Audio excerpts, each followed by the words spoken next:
Antes de comenzar con la exposición, hay que comenzar viendo un par de experimentos que son explicados por la fórmula o el principio de Bernoulli. Las esquinas del lado más corto. ¿Cómo no? ¿Así, doctor? Efectivamente. Si ahora le pido que sople en la parte de arriba del papel, ¿qué le parece que pasaría? Y el papel se va a venir para abajo. Ajá, veamos, inténtelo. Y allá tendrá que soplar aire en el medio de esas dos latas. Doctor, uno diría que el aire a presión tendería a separar a las latas entre sí. Veamos. Una vez vistos los experimentos, entendamos cómo es que funciona el principio o la ecuación de Bernoulli. La ecuación es una forma de representar o describir cómo funciona la rapidez de un fluido, la elevación de un fluido y la presión de un fluido en relación de un momento dado en un recipiente.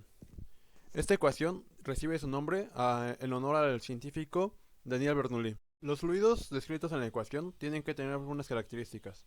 Para empezar, no tienen que ser viscosos, tienen que ser un líquido o un gas. En dado que sea un líquido, esto no tiene que ser comprensible. Ahora, eso en cuanto a la ecuación.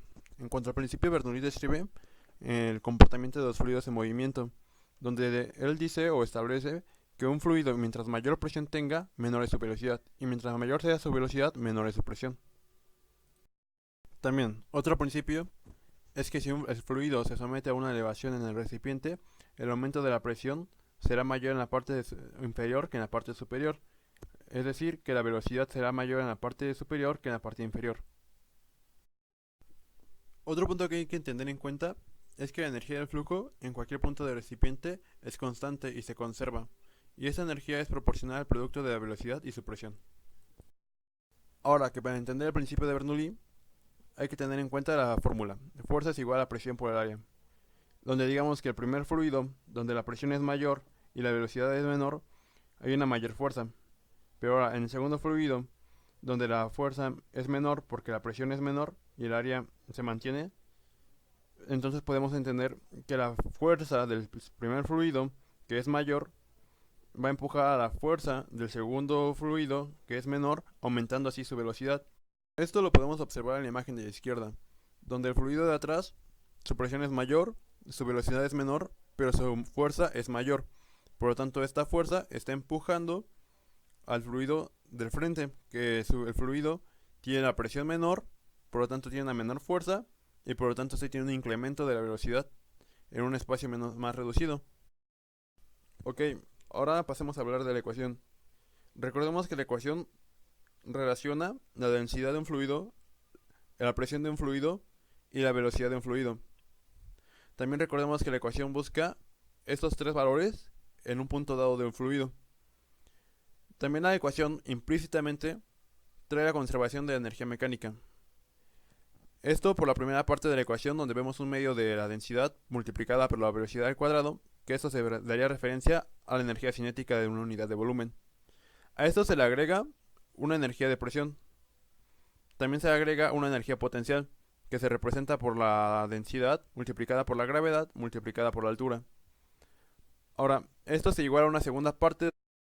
Ahora que entendemos tanto la ecuación como el principio de Bernoulli, volvamos a ver los experimentos, pero ahora explicados de acuerdo a los principios de Bernoulli. Las esquinas del lado más corto. ¿Cómo no? ¿Así, doctor? Efectivamente. Si ahora le pido que sople en la parte de arriba del papel, ¿qué le parece que pasaría? Y el papel se va a venir para abajo. Ajá, veamos, inténtelo.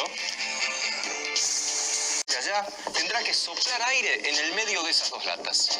Doctor, uno diría que el aire a presión tendería a separar a las latas entre sí. Veamos. Ok, en el primer experimento pudimos observar que al soplar la hoja por la parte superior, la velocidad aumenta y al momento que la velocidad aumenta, recordemos que la presión disminuye. Cuando la presión disminuye, recordemos que la fuerza, por lo tanto, disminuye igual.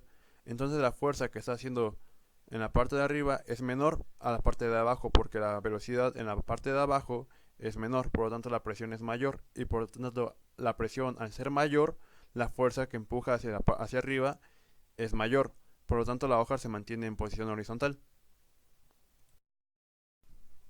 El segundo experimento, igual de sencillo, la velocidad del aire cuando entra entre las dos datas genera una menor presión, por lo tanto el aire que está empujando de los lados contrarios aumenta la presión porque la velocidad es menor, entonces tiende a empujar por la fuerza que aumenta al igual que la presión de los lados contrarios uniendo a ambos botes.